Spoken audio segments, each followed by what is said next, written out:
अच्छा, जब तक हम एक पार्टिसिपेंट ज्वाइन करते हैं कुछ देर तक सेशन स्टार्ट करते हैं। अगर उससे पहले किसी का जनरल क्वेश्चन है तो वो पूछते हैं।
अच्छा, बस कल वाले सेशन से भी किसी का कोई क्वेश्चन नहीं है? सबको सब क्लियर था क्या?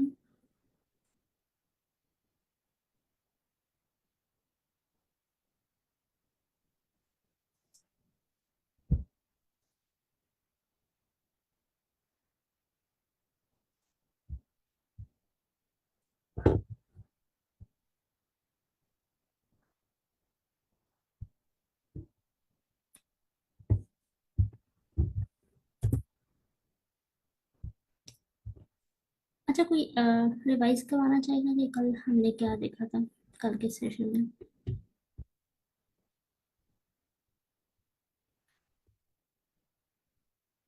कोई भी रिवाइज करवाना चाहे, कुछ भी जो भी आपको समझ आए।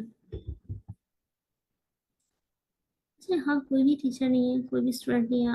हम सब एक दूसरे से लर्न करने हैं। आप बिल्कुल भी हेजिटेट नहीं किया करें। कोई भी क्वेश्चन है, कुछ भी आपको तो अंडरस्टैंड आया होगा कल के लेक्चर से।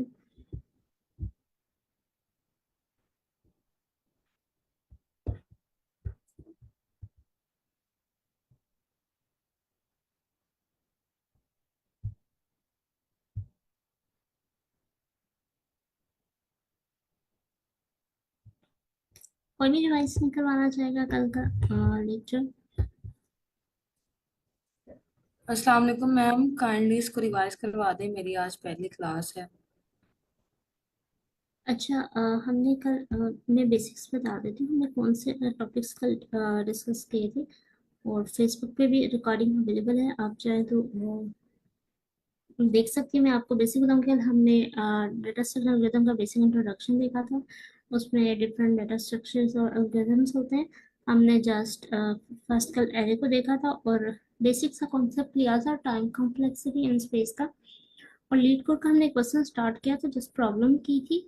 अभी सोल्यूशन नहीं देखा था, क्योंकि टाइम सेशन का ख़त्म हो गया था। लेकिन आज हम उस सोल्यूशन को करेंगे। लेकिन उससे पहले हम देखेंगे कि टाइम कॉम्प्लेक्सिटी और स्पेस कॉम्प्लेक्सिटी किस टाइप की होती है। तो हम क्वेश्चन पे जाने से पहले आज उसको कवर करके उस पर जाएंगे। और अगर आपने डिटेल में इंफॉर्मेशन लेनी है, आपने आई कोड गुरु के फेस बुक पे जाना है। उसमें इसी सेशन की रिकॉर्डिंग अवेलेबल है। और अगर आपको उसके देखने के बाद कोई भी चीज़ समझ नहीं आती तो आपने नेक्स्ट डे आके ना सेशन में ही क्वेश्चन करना है कि आपको क्या चीज़ नहीं समझ आई। ओके। अच्छा, मेरी स्क्रीन विजिबल है?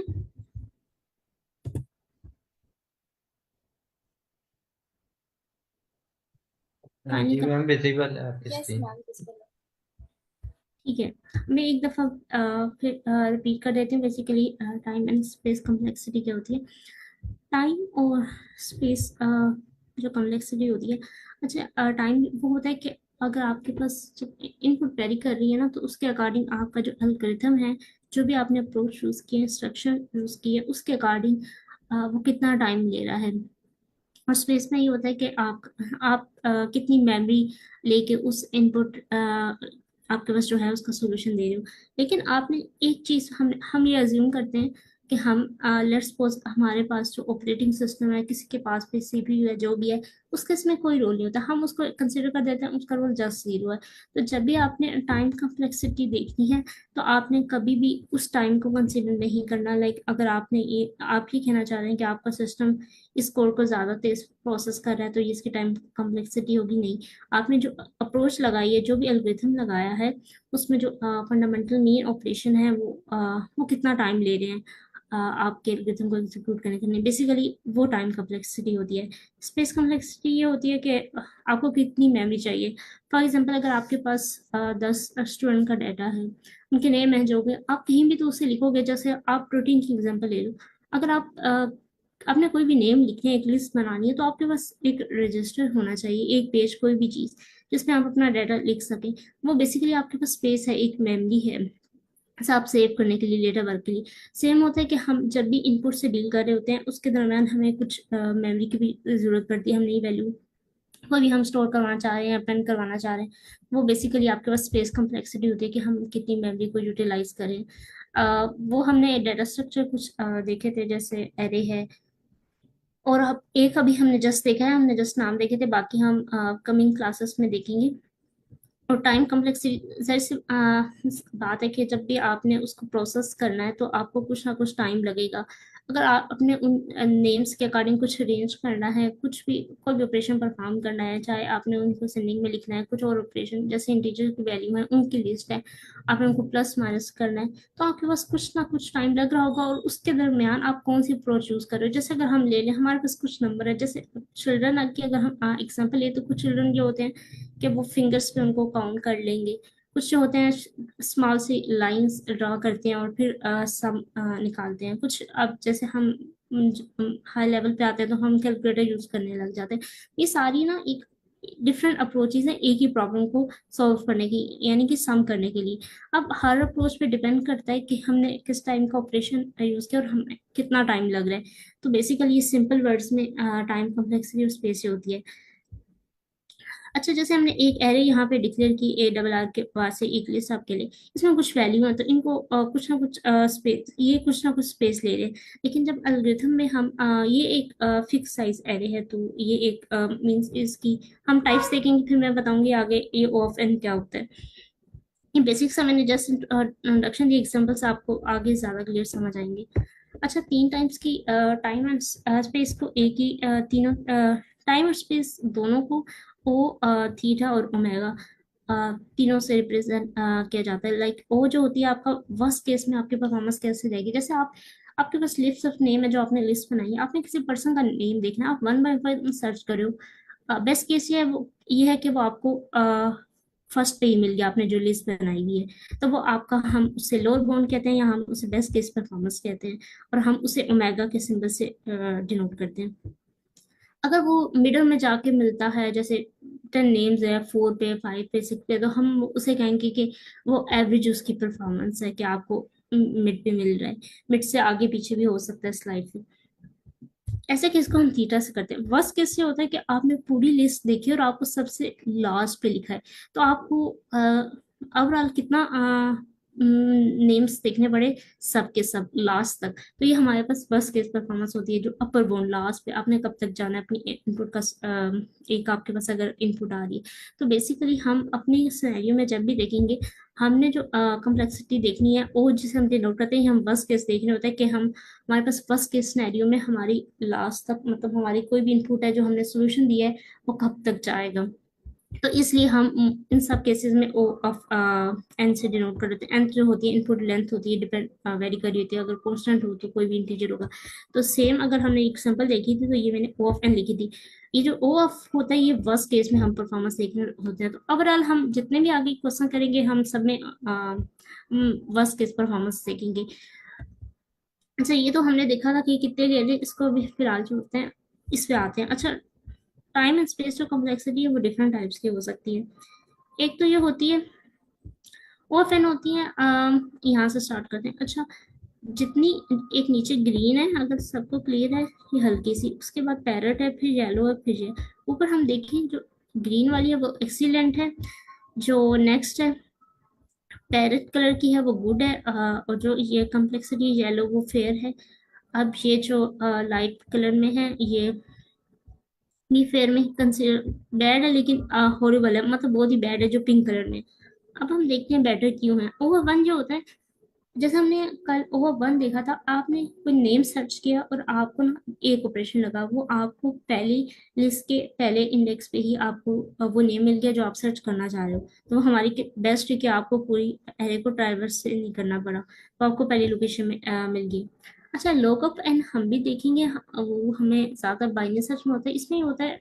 अभी हम इसको डिटेल में देखेंगे भी, कम्प्लेक्सिटी के टाइम में आप इसमें हाफ ऑफ में जा रहे होते हैं। अगर आपके पास 10 की एरे है और आपने एक नंबर फाइंड करना है, वो अरेंज हुई भी है 0 से लेकर 10 तक, तो आपने अगर 6 फाइंड करना है, तो आपको पता है कि वो अगर आपके पास असेंडिंग है तो आप पीछे वाली हाफ को कट कर सकते हो। अगर आप मिड फाइंड कर लो तो सेम ये कुछ इस तरह काम करती है, फिर आपको हाफ देखनी नहीं पड़ती, तो कुछ ऑपरेशन कम हो रहे होते हैं। तो हम ये जब बाइनरी सर्च हम करेंगे तो उसमें हम देखेंगे। अच्छा, ये सबसे बेटर होती है फर्स्ट में, पहले ओ ऑफ वन होती है, फिर log ऑफ एन होती है, और उसके बाद ओ ऑफ एन होती है। अच्छा, ये हाफ में चल रही होती है, हमेशा कम होती है एन से। इसके बाद log ऑफ एन के बाद जो नेक्स्ट ज्यादा कम्प्लेक्सिटी होती है वो ओ ऑफ एन होती है। इसमें होता है ये एन जो होता है डिनोट कर रहा होता है बेसिकली आपकी ना टोटल नंबर ऑफ वैल्यूज कितनी है, इनपुट का साइज क्या है, तो उस साइज पे जितनी साइज है वो उसके साथ साथ आपकी इंक्रीज हो रही होगी। अब हम देखते हैं कि कैसे इंक्रीज होती है हमारी इनपुट के साथ। एक हमारे पास इनपुट होगा, ऑपरेशन होंगे। जैसे अगर हम एग्जांपल्स देखते हैं, अगर आपके पास 10 एलिमेंट्स हैं और आपने हर एलिमेंट्स को ना प्रिंट करवाना है, अगर आप एक एक ऑपरेशन आपने परफॉर्म किया हुआ, हर एलिमेंट को नेक्स्ट एलिमेंट के साथ प्लस करवाना है, तो जब भी आप एक एक ऑपरेशन लगा रहे हो, हर पूरी एरे पे ट्राइवर्स करो बारी बारी, तो हर एक आइटरेशन को सॉल्व करने में आपको 1 सेकेंड लगे। अगर आपके पास एन का साइज 10 है तो आपको ना 10 सेकेंड ही लगेंगे उसका जो टाइम कम्प्लेक्सिटी होगी। तो इसलिए हम कहते हैं ये लीनियर होती है, जैसे जैसे आपकी जितनी एलिमेंट्स बड़े होते हैं उसी लिहाज से आपके ना ऑपरेशन अवराटाई कम्प्लेक्सिटी भी हो रही होती है। ये जो लाइन है ना, ये लीनियर को डिनोट करिए। अगर आप एन और log एन को मिलाओ तो ये कॉम्प्लेक्सिटी आती है नेक्स्ट। इसमें हम दोनों यूज कर रहे होते हैं, ये बेसिकली इन दोनों का मर्ज होती है। जैसे आपने एक दो लूप लगाए हैं, पहले है एक एन का और फिर log एन, तो ये डबल हो जाती है। लेकिन उससे ये उससे वर्स होती है एन के बाद, इससे भी वर्स होती है क्वाड्रेटिक एन स्क्वायर कॉम्प्लेक्सिटी जो होती है। एंड स्केल की होती है, हम देखेंगे आगे एग्जांपल तो फिर आपको समझ आ जाएगी। लेकिन ये इससे भी बुरी होती है। ये एक ट्रेडिशनल अप्रोच है, जैसे हम पॉसिबल सारे कॉम्बिनेशन देके किसी प्रॉब्लम को सोल्व कर रहे हैं। लेकिन ये इतनी अच्छी अच्छी नहीं होती, लेकिन हम जब आप इनिशियल स्टेज पे कर रहे होते हैं तो आप ये सॉल्यूशन एन स्क्वायर में लेके आ सकते हैं। बाद में हम इसे ऑप्टिमाइज भी कर सकते हैं, वो डिफरेंट उसका पैटर्न है। एक कुछ अप्रोच है जिससे हम ओ एन में ले आ सकते हैं। उसके बाद फिर ये एक्सपोनेंशियल होती है।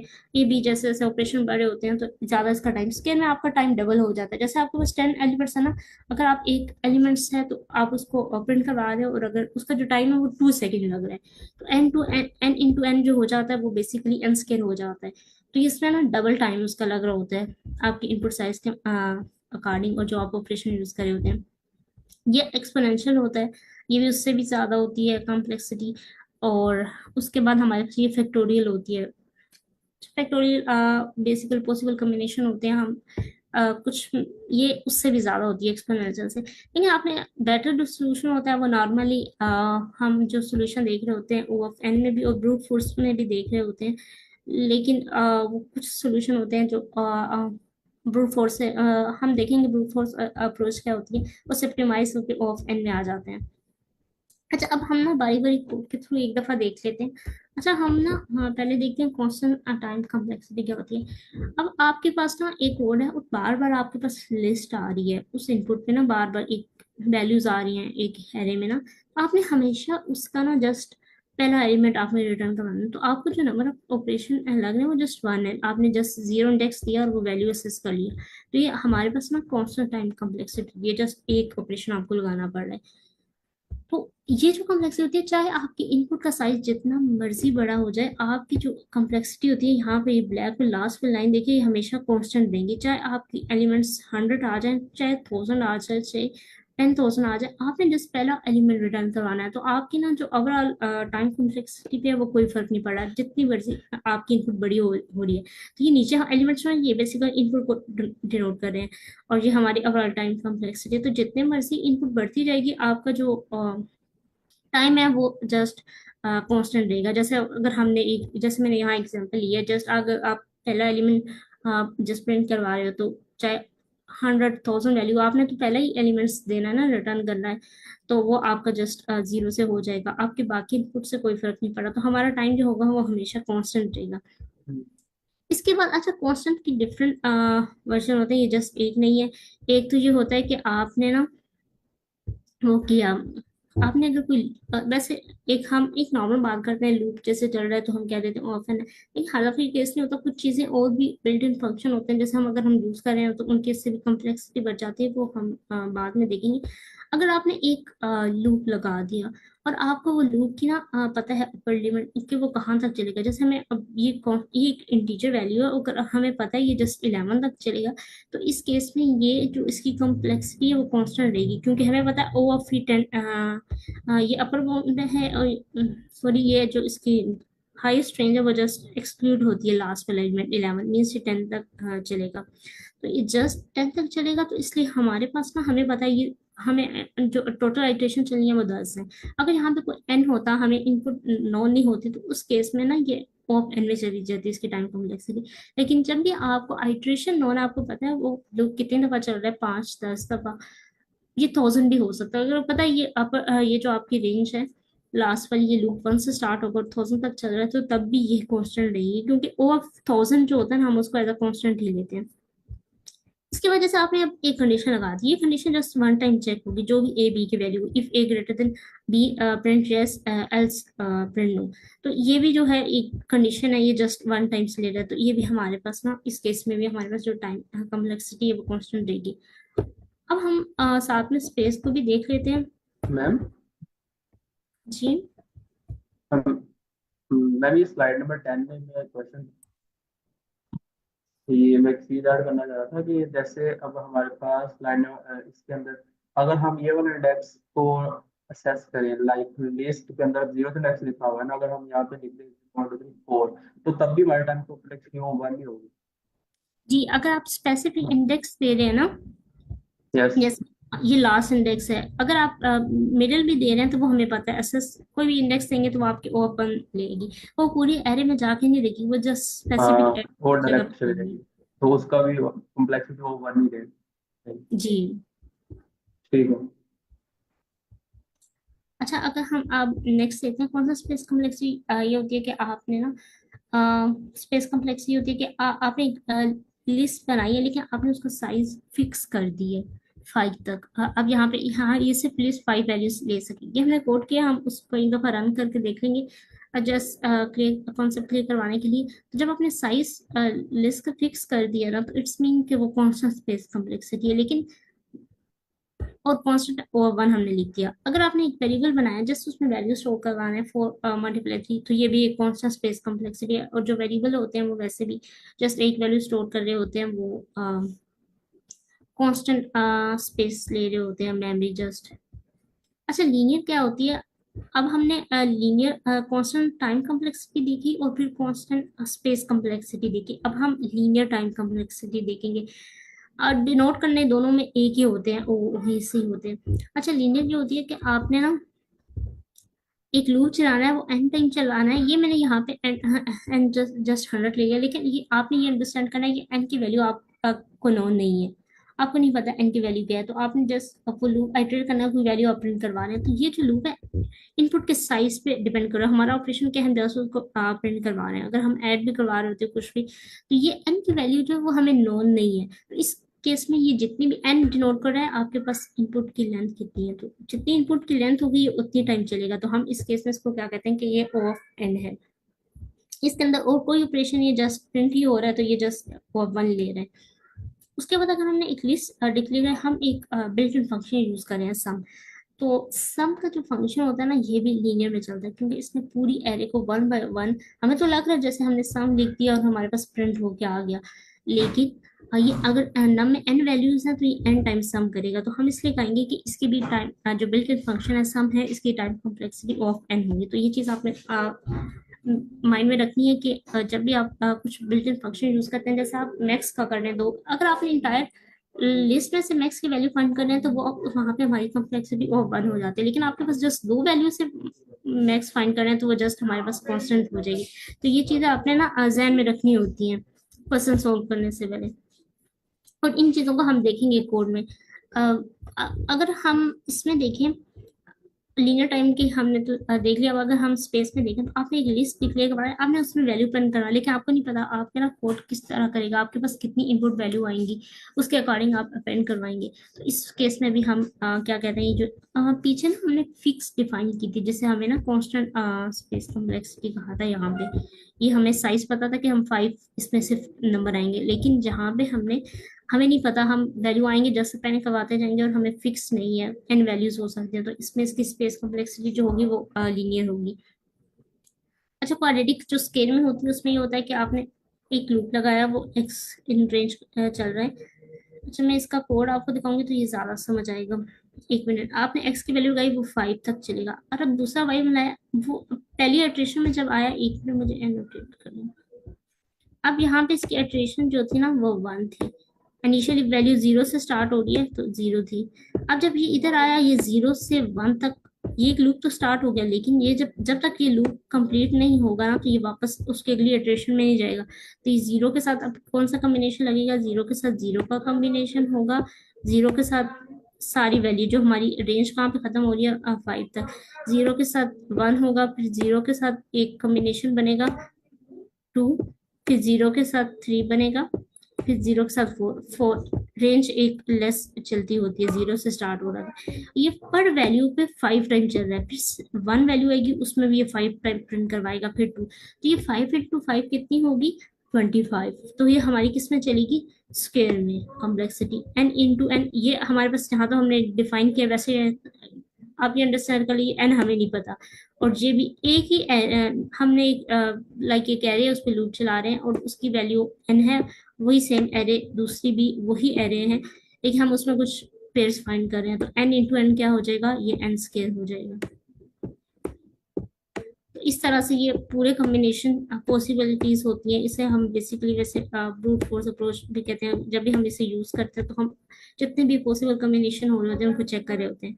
अगर हम एक जस्ट सिंपल, यहाँ तो हमने एक सिंपल लूप लगाया हुआ है, जस्ट हम वैल्यू ले रहे हैं, लेकिन हमने कौन का फंक्शन यूज किया, कौन क्या करेगा, किसी भी वैल्यू की अकरेंस बताएगा। जैसे 1 2 3 4 कह रहे हैं तो उसमें देखेगा कि 1 कितनी टाइम्स आया, अगर वो 2 टाइम्स आया। तो ये भी जो बेसिकली होता है ना कौन फंक्शन, ये बिल्ट इन फंक्शन हम यूज करते हैं। आपको ना पूरी एरे के अंदर जाके देखते हैं तो इसकी भी ओ ऑफ एन है तो इसकी भी ओ ऑफ एन कॉम्प्लेक्सिटी है, तो टोटल ये भी हमारे पास ओ ऑफ एन स्केयर हो जाएगी, जैसे हम क्वाड्रेटिक कहते हैं। अच्छा, स्पेस भी ऐसे ही होते हैं, जैसे आप मैट्रिक्स बना रहे होते हैं ना, क्वाड्रेटिक स्पेस की कॉम्प्लेक्सिटी क्या होती है, वो बेसिकली जब आप मैट्रिक्स बना रहे होते हैं ना तो आपको एन इंटू एन डायमेंशन में काम करना पड़ता है, तो वो बेसिकली उसमें वो स्पेस भी स्क्वायर में चली जाती है, स्पेस कॉम्प्लेक्सिटी। ये बेसिकली हमने इनका कोड किया हुआ, एक दफा देख लेते हैं, फिर हम कल के क्वेश्चन दे चलेंगे। मैम ये स्लाइड लास्ट क्वेश्चन था, हाँ, इसमें से पूछ ये लो। हाँ हाँ एग्जाम्पल 2 का इसमें ये क्या हो रहा है, ये फर्स्ट आइटरेशन जब चलेगी 0 से नेक्स्ट पे नम्स डॉट काउंट 0, तब आपकी अमाउंट देगा कि एक मिनट, आपकी आपकी आवाज बहुत स्लो आ रही है मुझे। अच्छा नहीं मैम, बस मैं ये और थोड़ा सा देखना था इसमें क्या हो रहा है, मैं कर ले। अच्छा ठीक है, मैं समझ रहा हूँ, बस ये कोड देखना था। अगर यहाँ तक किसी का क्वेश्चन नहीं है तो फिर हम ये जो हमने कोड किए हैं हम इनको एक दफा रन करके देख लेते हैं, फिर हाँ जी हम आज के क्वेश्चन पे चलेंगे, अगर यहाँ तक किसी का कोई क्वेश्चन नहीं है। मैम काइंडली ये बता दें, ये जो एग्जांपल 2 है यहाँ पे क्वाड्रेटिक टाइम टाइम कम्प्लेक्सिटी की, ये कैसे एन स्क्वायर हुआ है? अच्छा, एक तो ये लेंथ ऑफ नम है। अच्छा, यहाँ पे तो मैंने एक डिफाइन किया है ना, वैसे आपके पास आपने ये अंडरस्टैंड करना है इसका साइज आपको नहीं पता कितना है, ठीक है। जब भी डिफाइन साइज वो कांस्टेंट होता है, हम यहाँ पे ये जूम करें, हमें नम एक हमारे पास एक एरे है जिसका हमें साइज नहीं पता, तो जितनी इनपुट होगी उतनी टाइम चलेगी ओ ऑफ एन। अब जो सेकंड है, हम ये कह रहे हैं कि नम के अंदर जाके कौन सी, ये जो करंट वैल्यू है, पहला लूप चलेगा तो 1 लेके आएगा, उसकी वैल्यू को काउंट करो, उसकी अकरेंस कितनी टाइम आई है। तो अब ये सारी एरे को चेक करेगा, 1 फिर 2 फिर 3, टोटल कितनी होगी 3। तो इसका काउंट प्रिंट करवा देगा, फिर जाएगा दोबारा ये वैल्यू लाएगा 2, फिर इसका काउंट चेक करेगा। तो ये बारी बारी ना, जब भी ये लूप लगता है ये पूरी एरे को देखता है, जब भी हर वैल्यू के लिए, तो ये n टाइम्स चलता है जितनी एरे की वैल्यू है। तो इसलिए ये दोनों मिलके जब n इंटू एन होगा तो O ऑफ n स्क्वायर बन जाएगा। जी मैम, शुक्रिया। अब हम वापस आते हैं अच्छा, ये सारे नोट्स भी और जो हमने कोड भी किए कल वाले में अपडेट हुआ है, तो आपने उसी लिंक के साथ ना एक्सेस कर लेना। अच्छा, हम यहाँ से चलते हैं, ये हमने एक लिस्ट करवाई थी, और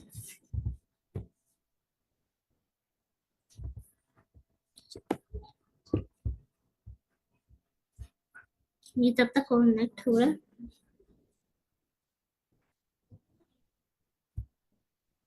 अच्छा, ये देखिए अस्सलाम हमने, वालेकुम मैम, क्वेश्चन पूछना था। वालेकुम सलाम, आप पूछ लें। मैम एक्चुअली मैंने लाइक 1 वीक से क्लासेस लेना शुरू की हैं, तो मुझे थोड़ी कंफ्यूजन ये थी कि मुझे इस तरह से लगता है क्लासेस लेके कि मुझे थोड़ा सा समझ आ गया, लेकिन उसके बाद मुझे ऐसा लगता है कि मुझे कुछ भी समझ नहीं आया इस तरह से। तो लाइक एक अजीब सी कंफ्यूजन है। तो मुझे लाइक जो ट्रेनर्स हैं उन्होंने ये कहा था कि आप प्रेजेंट करें तो आपको ज़्यादा बेहतर लाइक इस पर ग्रिप होगी। तो प्रेजेंट मैं किस तरह से कर सकती हूँ, लाइक आप मुझे थोड़ा सा इस बारे में गाइड कर सकते हैं?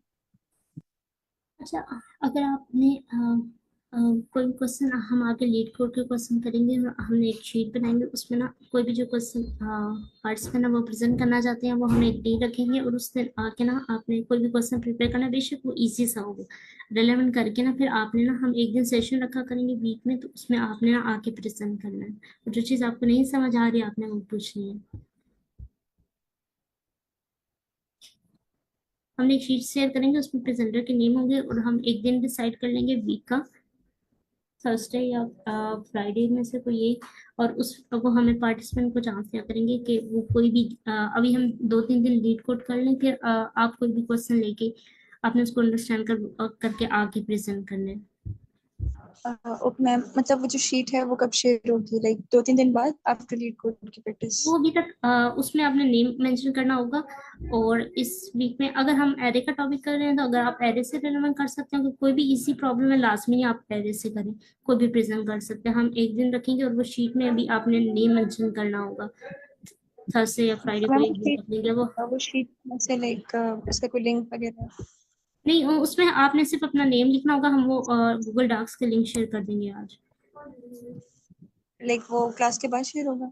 जी, वो मैं कर दूंगी, उसमें आपने कोई भी क्वेश्चन प्रेजेंट करना हुआ, उसमें अपना नेम, अपनी डेट के आगे, और हम एक दिन रखा करेंगे, और उसमें आपने साथ में वो लिंक भी क्वेश्चन का दे देना है जो भी आप प्रेजेंट करेंगे। Thank you so much ma'am. ठीक है। अच्छा, हमने ये एक लिस्ट बनाई थी, देखिए हमने जीरो इंडेक्स दिया, तो ये इसने जस्ट फर्स्ट वाला एलिमेंट कर दिया। अगर जैसे किसी ने कहा था कोई रैंडम, मैं 3 दे देती हूँ, 3 ये लास्ट इंडेक्स है, तो इसमें भी 1 टाइम जस्ट लगा एक ऑपरेशन। अगर हमें हर दफा थर्ड वाला एलिमेंट रिटर्न करवाना है, तो ये भी O ऑफ 1 है। इसके बाद ये मैंने एक लूप लगाया, जो भी जब भी मैंने चलाया, ये देखिए 1 से 10 तक चला, तो ये 10 टाइम इनपुट थी, 10 टाइम ये प्रिंट हुआ है, तो बेसिकली एन पे डिपेंड कर रहा है, लेकिन यहाँ पे एन हमें नोन है, जस्ट 10 है, तो हमें पता है ये 10 टाइम चलेगा, तो इस वजह से इसकी कॉम्प्लेक्सिटी कांस्टेंट O ऑफ 10 है, तो हम इसे कांस्टेंट कंसीडर करेंगे। और यहाँ पे हमने एक लूप लगाया, जैसे ए बी की वैल्यू साइन कर दी। अच्छा, ए बी के साइनिंग की just O of 1 space complexity होती है, हम यहाँ पे टाइम कॉम्प्लेक्सिटी देती है, तो जस्ट कंडीशन चेक होगी एक दफा, तो इसकी O ऑफ 1 आ जाएगी, और ये जाके जस्ट प्रिंट करेगा, एल्स में भी वो जस्ट यहाँ कंडीशन, अगर ये कंडीशन ट्रू नहीं होती तो ये आके करेगा, और कंडीशन जस्ट O ऑफ 1 लेती है चेक करने में। अब ये बार बार कंडीशन नहीं चल रही, हम ये नहीं कह सकते ये O ऑफ n है, अगर n टाइम लूप लगा होता तो तब वो डिफरेंट कॉन्टेक्स्ट होता है, जब हम दूसरे लूप से देखते हैं लूप की दूसरे टाइम, तो ये जस्ट प्रिंट ही हो रहा है, तो इसमें भी हमारे पास जो टाइम कॉम्प्लेक्सिटी जस्ट फॉर 1 है। हम इसको भी रन करके देख लेते हैं, ए की वैल्यू बी से ग्रेटर देन थी, तो यस हो गया, ये वाली स्टेटमेंट एग्जीक्यूट हुआ, जस्ट फॉर 1 ऑपरेशन लगा टाइम ए की। हमारा जो ऑपरेशन यहाँ पे था जस्ट कंडीशन चेक होना था। यहाँ पे हमने जैसे 5 साइन किया हुआ है, कॉन्स्टेंट स्पेस है, हमने कहा हमारी लिस्ट के अंदर 5 वैल्यू आ सकते हैं। अब जैसे मैंने कहा जितनी ये लिस्ट तब तक की लूप चले और रेंज में एक एक जो आई की वैल्यू आ रही है उसमें +1 करके ना इसमें ऐड करता जाए। लिस्ट ऑफ आई का मतलब है जब आप नन असाइन करवाते हो ना वो लिस्ट के अंदर कुछ भी नहीं जाता। अगर हम यहाँ से आगे देखें ना लिस्ट, तो ये हमने जस्ट अनंत साइन कर दिया, 5 वैल्यू की हमने एक एरे बनाई। लेकिन अब हम इसमें वैल्यू साइन करना चाहते हैं तो हम क्या कर रहे हैं कि आई जो जीरो इंडेक्स है ना पहले वाला उसमें i+1 करके मैं वैल्यू 1 से स्टार्ट करवाना चाह रही हूँ इसलिए +1 करवा रही हूँ। जीरो इंडेक्स पे क्या वैल्यू नन की जगह क्या स्टोर होगी, आई इनिशियल में 0 था तो 0+1 करके क्या कर दिया 1। हम इसका ड्राई रन में देख लेते हैं। जैसे अब ये लिस्ट बनी हुई है, हमने कहा जीरो इंडेक्स पे लिस्ट ऑफ जीरो पे नन पड़ा हुआ है, इसकी जगह आई की लूप इनिशियली चलना स्टार्ट हुआ है और आई की वैल्यू हम देखते हैं क्या है 0 से रेंज स्टार्ट होती है। और लेफ्ट हम जो लिस्ट है हमारे पास इसका साइज 5 है, 0 से चलेगा और 4 तक क्योंकि लास्ट वाला एक एलिमेंट एक्सक्लूड होता है रेंज में। 0 पहले आया और पहली दफा उसने क्या किया 0+1 किया तो 1 हो गया। तो 1 वाली वैल्यू लिस्ट ऑफ आई की वैल्यू 0 थी, आई की वैल्यू हम यहाँ लिख रहे हैं ये 0 है आई की वैल्यू। इसने क्या किया 0 इंडेक्स पे, ये 0 इंडेक्स है इस पे क्या कर दिया i+1, आई की वैल्यू 0 थी +1 किया 1 स्टोर कर दिया। नेक्स्ट किया दूसरी दफा लूप चला आई की वैल्यू 1 होगी 1 प्लस किया तो 2 आ गया। तीसरी दफा लूप चला ठीक है वैल्यू हमारे पास 2 है 2+1 करेगा तो यहाँ पे 3 आ जाएगा। मैं 1 प्लस कर आप सिंपल करवा सकते हैं फिर 0 से स्टार्ट होगा 0 1 2 3 4 आएगा सेम ही चलता जाएगा जस्ट प्रिंट करवा देगा। तो ये हमारी जो लूप है ये एन टाइम्स चल रहा है और ये यहाँ पे ना हमने साइज फिक्स कर दिया। हमें पता है जो लिस्ट का साइज है ना वो जस्ट 5 वैल्यू से ज्यादा ये स्टोर नहीं कर सकता। अगर आपको जब पता है कि वो 5 से ज्यादा नहीं स्टोर कर सकता वो साइज फिक्स है। अगर मैं यहाँ पे कोई और वैल्यू इस पे अगर मैं एक लूप को ना इसकी लेंथ से एक दफा ज्यादा चलाती हूँ तो वो कहते हैं index out of range error आ जाती है, मतलब वो लिस्ट एग्जिस्ट नहीं कर रहा। जस्ट 5 वैल्यू ये ले सकते हैं 6 वैल्यू ये नहीं ले सकता इसके अंदर क्यों हमने साइज फिक्स किया हुआ है। और ये जो साइज फिक्स होता है हम इसको स्टैटिक टाइप एरे कहते हैं। जो डायनामिक होती है उसका साइज हम फिक्स नहीं करते, हम अपनी जितनी मर्जी होती है उतनी वैल्यू करवा सकते हैं। तो ये साइज फिक्स है तो इस वजह से भी जस्ट 5 वैल्यू लेगा और ये हमें पता है कांस्टेंट स्पेस इसीलिए ले रहा है, हमें पता है ये जस्ट 5 वैल्यू से ज्यादा नहीं लेगा। अगर ये हमें साइज नहीं पता होता मतलब डायनामिक होता हम एन वैल्यूज इसमें इस लिस्ट के अंदर ये डाटा स्ट्रक्चर हम कोई भी एन वैल्यूज इसके अंदर अपेंड करवा सकते हैं। तो हमारे पास उस केस में जो मेमोरी को ले रही होती वो एन वैल्यूज जितनी भी ले रही होती उसके अकॉर्डिंग ये हमारे पास वो एन हो जाता। अब हम इसको खत्म कर देते हैं तो ये रिजल्ट हो जाएगी। और सेम ये हमने देखा था एक सिंबल है अगर आप जेड को प्रिंट करवाओ तो जस्ट उनका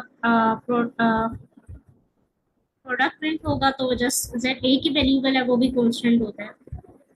अच्छा एन इक्वल होना हाँ, वैसे मैंने एन 100 असाइन किया जस्ट शो करवाने के लिए। आपने ये ज़ूम करना एन की वैल्यू आपके पास नोन नहीं है। एन रेंज और लेंथ एन तक चलेगा इन हैज नो लेंथ एक मिनट। अच्छा एन की लेंथ नहीं है लेंथ ऑफ एन तक एन जो हमारे पास डिफॉल्ट 100 है तो हमें इससे लेंथ नहीं दे। लेंथ का फंक्शन हम एरे की लिस्ट ऑफ वैल्यूज फाइंड करने के लिए यूज करते हैं। ये देखिए हमारे पास हमने एन 100 दिया था तो इसने 100 टाइम प्रिंट करवा दिया 99 एक लास्ट वाला एलिमेंट एक्सक्लूड होता है। हमने सम का फंक्शन यूज किया यहाँ तो मैं प्रिंट सम करवा दिया नाम की ये पूरी एरे में इन सब वैल्यू का सम करवा के 36 प्रिंट करवा दिया। इसकी जो कॉम्प्लेक्सिटी है पूरी वैल्यू को 1 + 2 कर है फिर 2 + 3 3 + 4 पूरी वैल्यू का बारी बारी सम कर है जैसे हम रियल लाइफ में करते हैं। तो ये सब वैल्यू पे जाएगा 1 बाय 1 तो O ऑफ n है। जितनी n वैल्यूज होंगी हमारे एरे के अंदर उतना उसकी टाइम कॉम्प्लेक्सिटी हो जाएगी, उसे हम लीनियर कहते हैं। स्पेस कॉम्प्लेक्सिटी कैसे है ये हमने एक लिस्ट बना दी और हमें नहीं पता कितनी वैल्यू हम n वैल्यूज जितना भी हमारा प्रॉब्लम होगी उसके अकॉर्डिंग आती रहेंगी तो हम इसे कहेंगे कि इसकी जो स्पेस कॉम्प्लेक्सिटी है वो लीनियर है। क्वाड्रेटिक में ये था अगर हम देखें ना ये मैंने पॉसिबल्स की बात की थी। यहाँ देखिए अब 0 पहले लूप में क्या था वैल्यू x की 0 थी। अब यहाँ से ये लूप निकल के हम इसे एनोटेट करते हैं। इनिशियली ये वैल्यू 0 थी और दोबारा फिर ये अंदर आ गया इससे 0। अब अगली रेंज है ना रेंज में 5 तक का क्या मतलब ये 0 से स्टार्ट करेगा और लास्ट इंडेक्स 4 तक मूव चलाएगा तो टोटल ये 5 टाइम बन जाएगा। जीरो। अब ये इटरेशन एक दफा लूप चला, अब अंदर आया, जब तक ये लूप कंप्लीट नहीं होगा ये बाय नहीं जाएगा। 0 1 2 3 4 5 वैल्यू तक चला। फिर ये जब रेंज की कंडीशन फॉल्स होगी, जैसे अब एक वैल्यू ये बाय डिफॉल्ट इंक्रीमेंट कर रहा होता है, तो वैल्यू जब 5 होगी कंडीशन रॉन्ग हुई होगी तो ये लूप से बाय चला। फिर इसने इस वाले एरे के अंदर 0 के बाद क्या उठाया, 1 1 के साथ पूरा ये 5 टाइम फिर चला, फिर 2 के साथ 5 टाइम, फिर 3 के साथ नीचे ओवर हम देख लेते हैं, और ये फिर 4 के 5 टाइम। ये टोटल बन गया 5 इंटू 5। तो मीन्स हमने आर पॉसिबल वैल्यू चेक की, तो एन इंटू एन क्या हो गया, स्केल हो गया। 5 इंटू 5 क्या होता है, 25। ये 25 टाइम हमने आइटरेशन प्रिंट करवाई है। तो बेसिकली हम ये करते हैं हमारी एरे के अंदर ना जितने भी पॉसिबल कॉम्बिनेशन है ना, हम इसको जब हमें ऐसी सिचुएशन आ जाती है ब्रूट फोर्स अप्रोच चेक करती है, हर पॉसिबल जो कॉम्बिनेशन बनाता है उस सब पे चेक करी होती है।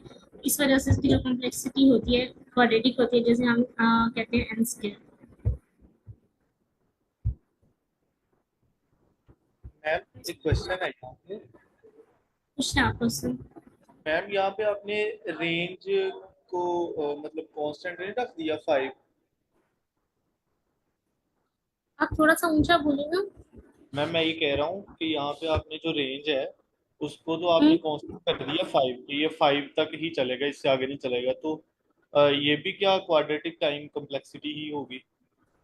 ये आप ये मैंने लिखा तो है जस्ट समझाने के लिए कि हमारे पास जो n की वैल्यू होगी ना, जब हम लीड कोड के क्वेश्चन करेंगे तो वो अननोन, ये आपने ये जूम करना है।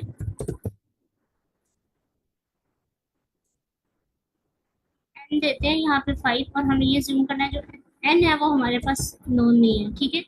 ये जो हैश होता है ना, ये कमेंट करने के लिए यूज होता है, ये कमेंट रन के टाइम कंसीडर नहीं करते, हम यहाँ पे n लिखते हैं। यहाँ तो मैंने n डिफाइन कर दिया, आपने कंसीडर करना n की वैल्यू हमारे पास नोन नहीं है,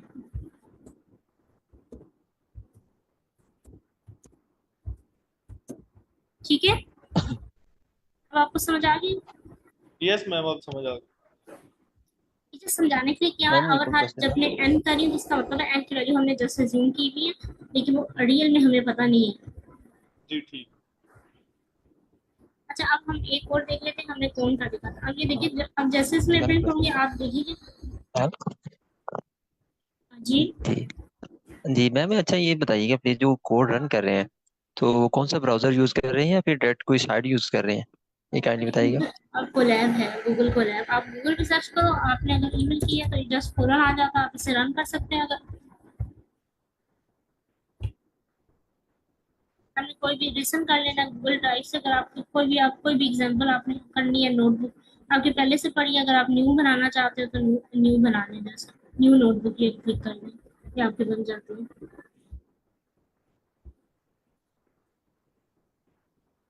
तो यहाँ पे आपने जाके कनेक्ट कर लेना। ये तो बेसिक कॉन्सेप्ट है, वैसे हम लीड कोड पे प्रॉब्लम सोल्व करेंगे इसके बाद। जैसे आपने कोई भी कोड लिखना है और रन करना है, कोड के लिए कोड का ब्लॉक यूज करना, और अगर आपने कोई टेक्स्ट हेडिंग वगैरह देनी है तो टेक्स्ट का यूज करना। अब हम ये देख रहे थे,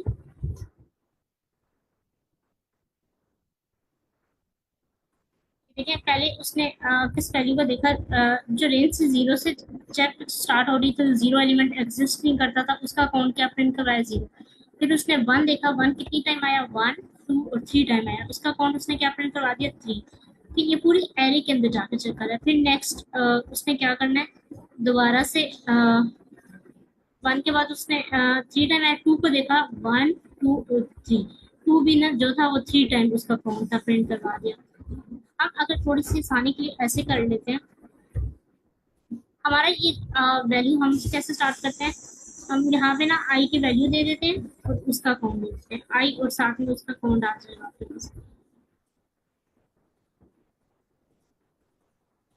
एक मिनट, तो ये एक्स प्रीवियस वाला था, हमारे पास आई नहीं है, एक्स है।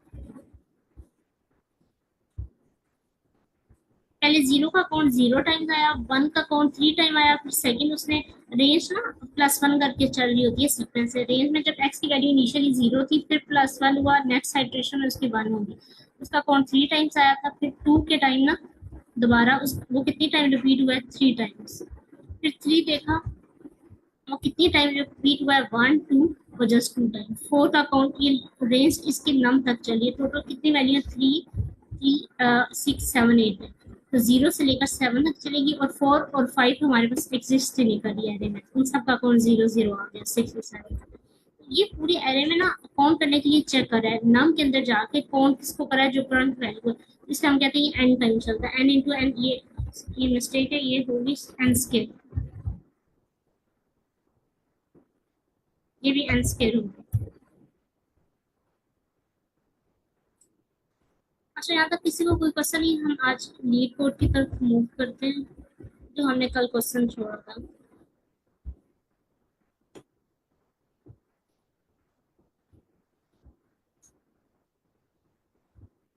अच्छा, अब हम आज लीड कोड के क्वेश्चन स्टार्ट करते हैं।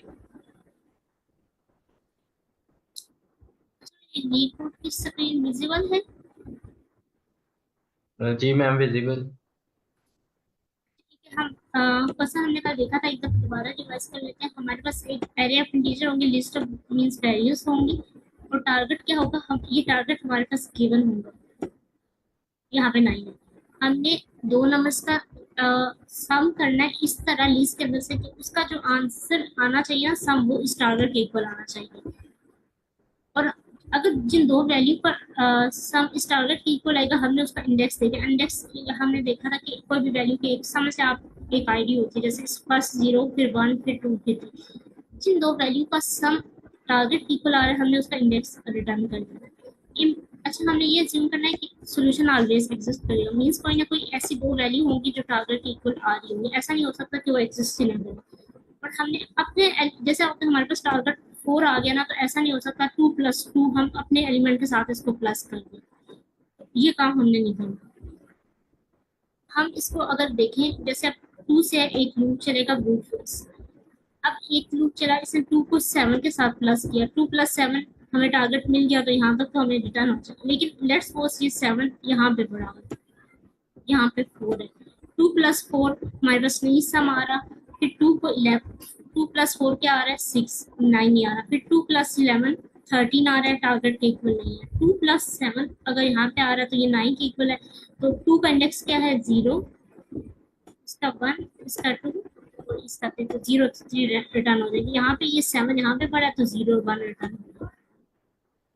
हम इसी को देखें, ये 0 इंडेक्स है, ये 1 इंडेक्स है, ये 2 इंडेक्स है। अब हमने इन दो को एक लूप हमने 3 + 2 के साथ प्लस किया, 3 को 2 के साथ, तो हमारे पास क्या आ गया 5, टारगेट के इक्वल नहीं था। फिर 3 को हमने 4 के साथ प्लस किया, ये भी टारगेट के इक्वल नहीं था, ये 7 था। फिर हमने 2 के साथ 4 को किया, हमने सब पॉसिबल कॉम्बिनेशन चेक करने, तो 2 + 4 6 आ गया था, तो ये 1 और 2 इसका इंडेक्स रिटर्न हो गया। अब लास्ट में अगर हम देखें तो 3 और 3 + 6 का दो ही वैल्यू थी, 0 और 1 इंडेक्स रिटर्न हो गया।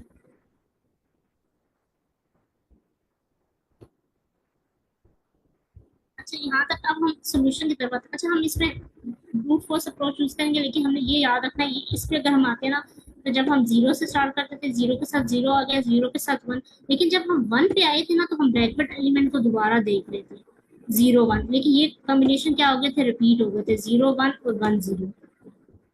हमने ये कॉम्बिनेशन रिपीट नहीं करनी। देखो, अगर ये कॉम्बिनेशन अगर सेम है तो कोई फायदा नहीं है चाहे हम इसे 2 दफा एग्जीक्यूट करें। इसके लिए हम एक अप्रोच यूज करेंगे। हमने ना इनिशियली हमने इंडेक्स रिटर्न करना है, तो हमने ना एक लूप लगाना है जो पूरी इंटायर पे आइटरेट होगा। हम ब्रूट फोर्स अप्रोच लगाएंगे और उसमें हम ये देखेंगे हमने जितने भी पॉसिबल कॉम्बिनेशन है उन सबको हमने चेक करना है। एक तो हमने बैकवर्ड वाले को नहीं चेक करना, क्योंकि उससे ना हमारी वैल्यू क्या होती है, रिपीट। अब हमने एक लूप लगाना है, ये नम्स हमारे पास लीड कोड की जो वैल्यू है, ये नम्स में वो आ रही होगी। मैंने एक लूप लगाना है आई, और किसकी रेंज तक चलेगा, वो लेंथ ऑफ एन नम्स तक चलेगा। और ये लेंथ ऑफ कितनी इनपुट होगी उतना हमारे, जितनी उसकी लेंथ होगी इनपुट की, उतने तक ये हमारे पास क्या चलेगा, ये लूप चलेगा। और हमने उसको क्या दे दिया, लेंथ ऑफ नम्स डिफाइन कर दिया। अब हमने दूसरा लूप लगाना है, ये हम ड्राई रन करते हैं, देखते हैं दूसरा क्या। उसको ना हमने जैसे हमने कहा था ना, पीछे वाले कॉम्बिनेशन ये देखें रिपीट हो रहे थे, अगर हमने 1 से स्टार्ट किया। अगर हम इसी लूप को जहाँ 1 से स्टार्ट हो रहा है, अब सेकेंड टाइम 1 से हुआ, तो क्यों ना मैं इसको 1 प्लस करके 2 से स्टार्ट कर लूँ, 1 1 भी तो रिपीट ही होगा ना। हम क्या करते हैं, इस क्वेश्चन को सोल्व करने के लिए हम ब्रैकेट वाले पॉसिबल कॉम्बिनेशन नहीं लेते। इससे क्या होता है कि आपके ना पेयर्स जो होते हैं वो रिपीट होने लग जाते हैं। अगर हम इसका ड्राई रन करें तो हम देखते हैं कि ये कैसे रिपीट नहीं होंगे। यहाँ तक हम ये दो लूप्स लगे, अब हमने दो लूप चलाने, पहला लूप इंटायर पे इटरेट करेगा, 0 से स्टार्ट होगा, और दूसरा लूप उससे एक नेक्स्ट एलिमेंट से स्टार्ट होगा। 2+7 पहला लूप आई पे आएगा जैसे 2 वैल्यू पे, और नेक्स्ट लूप उससे नेक्स्ट पे स्टार्ट होगा। इस 2 के साथ ये सारे कॉम्बिनेशन चेक करेगा। 2 के साथ 7, क्या ये दोनों 9 दे रहे हैं, तो क्या करेगा, अगर if nums of I means I का इंडेक्स क्या चल रहा है, 0। nums of 0 का मतलब होता है 0 इंडेक्स पे वैल्यू। nums of I की अगर हम वैल्यू प्लस करें, प्लस nums of J, अगर ये दोनों इक्वल टू किसके आ रहे हैं, टारगेट वैल्यू हमारे पास ये आ रहा है और ये इंटीजर वैल्यू, ये अगर टारगेट के इक्वल आ रहे हैं तो हमने इसको क्या करना है, रिटर्न कर देना I J हमारे इंडेक्स है। और nums of I का मतलब वहाँ पे जो वैल्यू बढ़ी, तो हमने I J को क्या कर देना है, इंडेक्स को रिटर्न कर देना।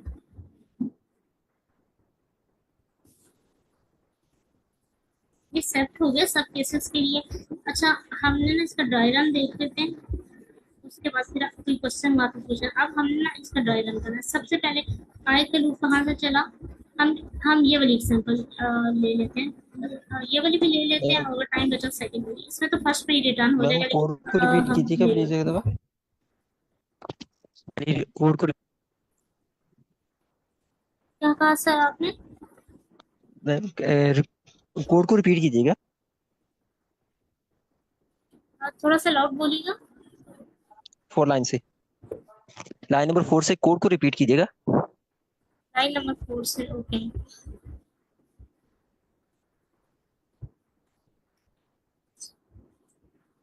ये वाली लाइन से ये हमने एक लूप लगाना है और एक हमने इनर लूप लगाना है। अब हमने पहली वैल्यू को, पहला लूप 1 बाय 1 चेक करेगा, जैसे 2 पे आ रहे हैं तो इसके साथ रेस्ट ऑफ कॉम्बिनेशन चेक करेगा कि इनमें से कोई ऐसा पेयर है, पेयर मींस दो वैल्यू, 2 के साथ 7 को भी चेक करेगा, 2 के साथ 11 को भी, 2 के साथ 15 को। अगर वो दोनों का सम जो आ रहा है ना वो टारगेट इक्वल है तो रिटर्न करवा देगा उनका इंडेक्स आई और जे। ये हम ड्राई रन करते हैं तो आपको सही क्लियर हो जाएगा। अब हम ड्राई रन कर लेते हैं, फिर आपको क्लियर हो जाएगा। जैसा कि लूप चल रहा है, लेंथ ऑफ नम्स तक चलेगा। लेंथ ऑफ नम्स क्या है, 4 है, और एक हमेशा काम चलता है। 4 माइनस 1 मीन्स 3 टाइम लूप चलेगा। इनिशियली आई की वैल्यू कहाँ से, 0 से स्टार्ट होती है। आई की वैल्यू 0 है। जे का लूप कहाँ से चलेगा, i+1। कोमा से पहले हमने स्टार्टिंग वैल्यू देनी होती है i+1। i+1 की वैल्यू क्या है, i का मतलब 0 इंडेक्स, i+1 0+1 1 के इंडेक्स के, यहाँ पे हमारा j है और यहाँ पे हमारा i है, ij। i की वैल्यू यहाँ पे, अब ये यहाँ तक चलेगा और लेंथ ऑफ नम्स हमारे पास 3 है। 4 माइनस 3 हमने ऊपर देखा था। अब ये j की वैल्यू क्या होगी, हमारे पास इनिशियली i की वैल्यू क्या है, हम यहाँ पे इंक्रीमेंट करते हैं। i की वैल्यू इनिशियली हमारे पास 0 है और j की वैल्यू हमारे पास क्या है, 1 से i+1 यहाँ पे 1 है। अब हमने ये देखना है क्या nums of i, nums of 0 की जो वैल्यू है क्या वो, हम इसको ना 1 मिनट हम इसको क्लियर कर देते हैं, हमने ऊपर लिखा हुआ। हमने ये देखना है क्या ये नम्स ऑफ 0, नम्स एरे ये वाली है और 0 इंडेक्स पे जो वैल्यू है वो क्या है, यहाँ पे 2 आ जाएगा, और plus nums of j, nums of j हमारे पास क्या है, ये i है, उस पे वैल्यू क्या है, 7। तो 2 + 7 इक्वल टू टारगेट के है 2 + 7 इक्वल टू 9। इसका सम 9 आएगा और टारगेट की वैल्यू क्या है, 9। 9 इक्वल टू 9 आ गया तो रिटर्न क्या कर देगा, i j। i क्या था, 0 और j क्या था, 1। यहाँ पे रिटर्न हो गया। लेट्स सपोज हम ये कर लेते हैं, हम दूसरी एग्जांपल देख लेते हैं जिसमें वो फर्स्ट में रिटर्न ही होगा, सब पॉसिबल कॉम्बिनेशन चेक करेगा। अब सेकंड एग्जांपल भी इसको रन करते हैं क्योंकि इसमें फर्स्ट में ट्रू हो गया था। अब यहाँ पे हम इसी ड्राई रन इसका करते हैं। हमारी i की जो वैल्यू है वो इनिशियली 0 हुआ है और ये आपको पता है 3 तक लूप जाएगा। टोटल लेंथ 1 2 3 और 3 - 1, क्योंकि इंडेक्स 0 से स्टार्ट होना है तो 0 1 2 3 वैल्यू खुद ही बढ़ जाएगी 2 तक। 0 से 2, 0 1 2 3। i की वैल्यू इनिशियली 0 होगी और j की वैल्यू 0+1। j की वैल्यू क्या हो जाएगी आपके पास, 1 हो जाएगी। आई की वैल्यू 0 है तो हमने ये देखा है nums of i, nums of i की वैल्यू 0, नम्स ऑफ 0 की वैल्यू जो है वो क्या है, नम्स ऑफ आई की वैल्यू 3 है, और नम्स ऑफ जे, जे की वैल्यू हमारे पास 1 है, तो नम्स ऑफ 1 पे जो वैल्यू है ये आई है इस टाइम हमारा, ये जे है, ठीक है। अब आई का लूप चला और अब दोबारा इन लूप पे आ गया, इसने जे की वैल्यू क्या उठाई, जे की वैल्यू हमारे पास क्या चल रही है इस टाइम, हमारे पास 0 आई प्लस 1, आई की वैल्यू 0 थी और जे की वैल्यू क्या होगी, आई प्लस 1 1 होगी। अब ये जे की वैल्यू 1 हो गई है, अब क्या करेगा, क्या नम्स ऑफ आई की जो वैल्यू है, आई की वैल्यू हमारे पास 0 है, nums of I means nums of 0 index पे जो वैल्यू है वो 3 है, प्लस नम्स ऑफ जे, जे की वैल्यू क्या है, जो जे की है वैल्यू नम्स ऑफ जे, जे हमारे पास क्या है 1, उसकी वहां पे क्या वैल्यू पड़ी है 2, 3 + 2 इक्वल टू क्या आ गया 5, क्या ये टारगेट इक्वल है, टारगेट हमारा 6 था और ये 5 आ गया, नहीं ये टारगेट इक्वल नहीं है, ये कंडीशन फॉल्स हो जाएगी, अंदर जाके रिटर्न नहीं करेगा। अब हम वापस क्या करेंगे, अब हमें तक इस लूप पे नहीं जाएगा जब तक इस पूरा लूप एग्जीक्यूट ना हो जाए। अब जे की वैल्यू यहाँ से खत्म होके, जे जो है तो 2 से खत्म होके कहाँ पे a + 1 हो जाएगा, जे की वैल्यू क्या आ जाएगी 1, जे की वैल्यू 1 थी सॉरी, अब यहाँ पे जे जे यहाँ पे आ जाएगा और इसकी 1 की जगह वैल्यू +1 होके 2 आ जाएगा। अब जे की वैल्यू 2 हो गई है, अब क्या करेगा, नम्स ऑफ आई हमारा अभी तक 0 ही है, अभी तक की दोबारा लूप नहीं है, अब ये पूरी आइटरेशन इसकी कंप्लीट करेगा। नम्स ऑफ 0 हमारे अभी तक हमारे पास 3 है और नम्स ऑफ जे हमारे पास 2 हो गया, तो 3 प्लस क्या करेगा, नम्स ऑफ जे हमारे पास 2 है और नम्स ऑफ 2 पे क्या वैल्यू पड़ी है 4, 3 + 4 इक्वल टू टारगेट है, टारगेट 6 है, नहीं ये कंडीशन में फॉल्स होगा, ये इक्वल टू नहीं, ये वापस जाएगा, फिर जे की वैल्यू को एक इंक्रीमेंट करेगा और +3 कर देगा, लेकिन जो 3 होगा वो लेंथ ऑफ नम्स 2 है, इससे बड़ा हो जाएगा, ये कंडीशन फॉल्स हो जाएगी, दोबारा लूप एग्जीक्यूट नहीं होगा, तो इसकी सारी इटरेशन पूरी होगी, वापस अपने आउटर, ये इनर लूप होता है ये आउटर पे आ जाएगा। अब आउटर पे ये जे की सारी कंडीशन एग्जीक्यूट हो गई है, अब हम क्या करेंगे, हमने इसको खत्म कर देना, आई अभी तक हमारे पास पहली इटरेशन पे था, जे की एंड तक सारी एग्जीक्यूट हो गई, अब ये सारी हो गई है, अब हम क्या करेंगे, अब जे को हमने अपडेट, अब जब दूसरी इटरेशन पे लूप आया तो आई की वैल्यू 0 से क्या हो जाएगी, यहाँ से आई कट के आई कहाँ पे आ जाएगा 1 और जे क्या हो जाएगा आई + 1, आई की वैल्यू क्या है इस टाइम 1 है और 1 + 1, जे की वैल्यू हमारे पास क्या हो जाएगी, ये हमारे पास आई है, ये हमारे पास जे है, क्या चेक करेगा, nums of i, nums of जो 1 पे वैल्यू है वो 2 है, प्लस नम्स ऑफ जे, जे की वैल्यू हमारे पास इंडेक्स क्या है 2, नम्स ऑफ जो 2 पे इंडेक्स पे वैल्यू पड़ी है वो क्या है, ये 0, ये 1, ये 2, ये 4 है, तो नम्स ऑफ जे की जो हमारे पास वैल्यू बन रही है 4 बन रही है, नम्स ऑफ आई की जो वैल्यू बन रही है, आई इस टाइम हमारे पास 1 है, तो वो नम्स ऑफ 1 इंडेक्स पे क्या पड़ा हुआ है 2, 2 + 4 इक्वल टू 6 और टारगेट की वैल्यू क्या है 6, 6 इक्वल टू टारगेट की वैल्यू 6 है, ये हमारे पास कंडीशन 2 होगी और आई इंडेक्स रिटर्न करेगा, आई का इंडेक्स क्या है, आई कहाँ पे पड़ा हुआ है 1 पे और जे का इंडेक्स सिस्टम क्या चल रहा है 2, 1 और 2 रिटर्न कर देगा। मैम जो फर्स्ट जो एग्जांपल है उसमें जब टारगेट मिल जाएगा तो फिर नेक्स्ट जो रिमेनिंग एलिमेंट्स हैं उनके ऊपर आइटरेशन नहीं होती? नहीं, जब भी आप कोई यह एक फंक्शन आता है, जब भी आप फंक्शन कॉलिंग करवाते हैं जहाँ से वैल्यू रिटर्न हो जाती है उसके बाद नेक्स्ट वैल्यू नहीं एग्जीक्यूट होती, वो फंक्शन से रिटर्न होके बाहर आ जाता है पूरे फंक्शन से, जी। वहाँ से तो इसका कंडीशन सेकंड जी जी कैसे होगा, काइंडली जी जी जो सेकंड एग्जांपल वो काइंडली रिपीट कीजिएगा, वो कैसे आइटरेशन होगी जब 3 और 2 प्लस इक्वल नहीं होते, 0 और 1 जो इनके ना इंडेक्सेस हैं, तो फिर कैसे आइटरेशन करेंगे नेक्स्ट पे? 0, अच्छा हम जब पहले इंडेक्स पे आए ना हमारे पास आई की वैल्यू 0 इंडेक्स पे, अभी हम इसको दोबारा देखें 0, अब जब हम दोबारा आए ना जे की वैल्यू हमारे पास आई + 1 होती है, 0 + 1 क्या हो गया आई, जे जो था ना हमारे पास था, मैं इसको रेस कर देती हूँ फिर आपको समझ आएगा। अब हमारे पास जो था ना आई की जो वैल्यू थी वो 0 थी, ये आई 0 था, अब जब दोबारा ये जे पे आया आई + 1, 0 + 1 जे की वैल्यू क्या होगी 1, ये आई हमारे पास होगा तो ये हमारे पास जे होगा। अब क्या करेगा, जे की वैल्यू से स्टार्ट आप देखिएगा nums of i, nums of i की वैल्यू क्या है 0, नम्स ऑफ 0 पे कौन सी वैल्यू पड़ी हुई है 3, प्लस नम्स ऑफ जे क्या है 1 है, तो नम्स ऑफ 1 पे क्या वैल्यू पड़ी हुई है 2, 3 + 2 क्या होता है 5 होता है, और टारगेट हमारे पास क्या है 6। ये तो दोनों इक्वल ही नहीं है ना, इक्वल इक्वल मतलब दोनों की वैल्यू सेम है, अगर इसकी भी सेम है तो इसकी भी इक्वल का ऑपरेशन डबल इक्वल का ऑपरेशन ये काम करता है। ये कंडीशन फॉल्स हो जाएगी, ये रिटर्न में आएगा ही नहीं। जब कंडीशन फॉल्स होगी यहाँ से बाईस आके और तो आगे कोई इटरेशन है ही नहीं, तो जे का लूप एक नेक्स्ट चला जाएगा। अब आई की वैल्यू क्या हो, जे की वैल्यू क्या थी 1, जे का लूप यहाँ से मूव करके कहाँ चला जाएगा नेक्स्ट इटरेशन, आई प्लस 1 क्या हो जाएगा जे प्लस 1, आई प्लस 1 हमारे पास क्या था, इसकी जो आई प्लस की वैल्यू बनी थी वो क्या बनी थी 1, 0 + 1 हुआ था ना, आई की वैल्यू 0 थी और जब यहाँ पे आया 0 + 1 1 बन गया था। अब हमारा जे यहाँ पे इसमें 1 में +1 होगा तो 2 पे चला जाएगा, 2 पे जब गया तो जे अभी तक इसी लूप के अंदर है, जब तक ये पूरा लूप फॉल्स ही हो जाएगा तब आउटर पे दोबारा आएगा, और आउटर अभी तक हमारा आई जस्ट यहाँ पे खड़ा हुआ। अब जब इसके सम हो गया, अब जे की वैल्यू 2 होगी, क्या अच्छा करेगा आई की वैल्यू सेम ही रहेगी जब तक ये इनर लूप चलता रहेगा 3, और नम्स ऑफ जे की वैल्यू क्या होगी 4, 3 + 4 क्या ये 7 की इक्वल है, क्या ये टारगेट इक्वल है, टारगेट की वैल्यू 6 है, नहीं ये गलत होगी, कंडीशन फॉल्स होगी, दोबारा अंदर नहीं आएगा। अब दोबारा जे को इंक्रीमेंट करके 2 + 1 जे की वैल्यू क्या हो जाएगी 3 हो जाएगी, और जब देखिएगा रेंज हमारे पास क्या है लेंथ ऑफ नब्स की 3 है, और ये रेंज से लेस देन जे की वैल्यू जो होनी चाहिए रेंज से लेस देन होनी चाहिए।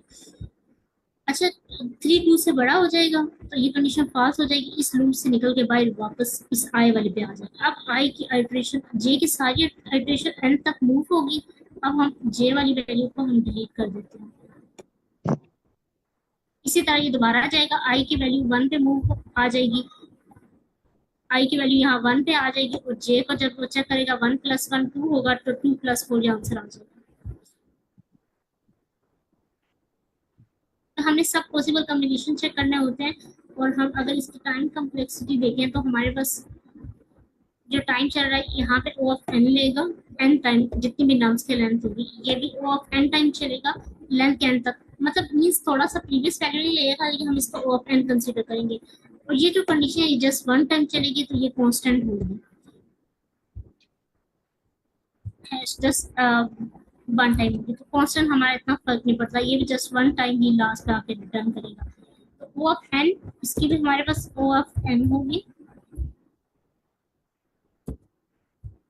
मैम ये जो 6 लाइन पे हमारे पास है नम्स आई प्लस नम्स जे, ये तो हर बार चेक नहीं होगा,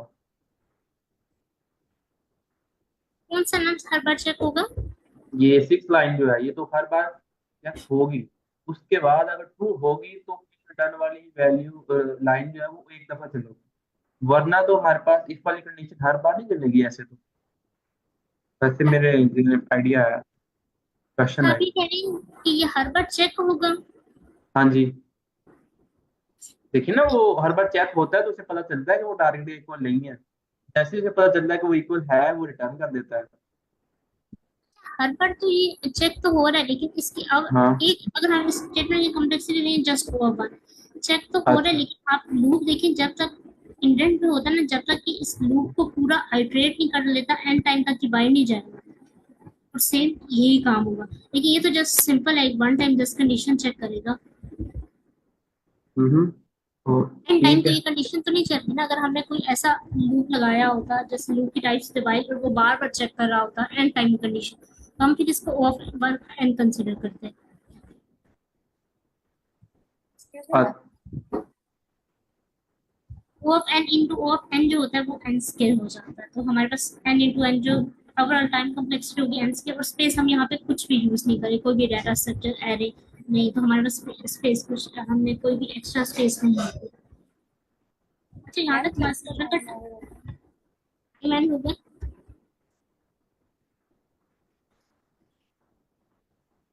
मैम कुछ कहा है आपने, मैम क्लास का टाइम ओवर हो गया। जी मैम आप एंड कर दें, हम पर्सनल का अगर क्वेश्चन हुआ तो कल हम ले लेंगे, आप क्लास एंड कर दें। Sir okay.